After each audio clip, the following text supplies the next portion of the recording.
Aš esu Justinas, Lemon Gym grupinių jėgos ir ištvermės treniruočių treneris. Šiuo metu vedu TRX treniruotes, kurios man padeda pasiruošti mėgstamiausiai vasaros veiklai vandenlenčių sportui. Dar būdamas moksleivis įsidarbinau vandenlenčių parke ir jau 7 metai, kaip jau esu pasinėręs į šį sportą visą galvą. Mane sužavėjo laisvės pojūtis plaukiant, azartas bei galimybė prasivaržyti su savo baimiu. Panašu, kad šio laikotarpiu vandenlenčių sportas tampa vienu populiariausių aktyvių laisvalaikio praleidimo būdų vasarą.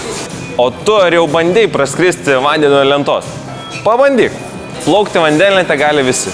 Tam nėra jokio amžiaus limito ir nereikia jokio ypatingo fizinio pasirengimo.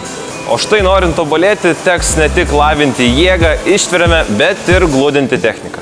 Šaltuoju metų laiku ne vienas vandenlininkas praleidžia batutų parkus, tobulindami susukimus, šuoliukus ir sporto salėse ugdydami jėgą, koordinaciją bei ištvermę. Fizinio pasirengimo treniruotės salėje yra būtinos, norint išvengti rimtų traumų. Nepamirštu sukti Lemon Gym, kur kartu TRX treniruotėse lavinsime svarbiausius vandenlenčių sporto veiksmus, trauką bei prisitraukimą prie virvės. O tada jau į gamtą prie vandens telkinių bei ant lentų. Aktyvuokime vasarą kartu ne tik susimatydami vandenlenčių parkuose bei Lemon Gym ir Fil Vilnius spote prie Baltojo tilto.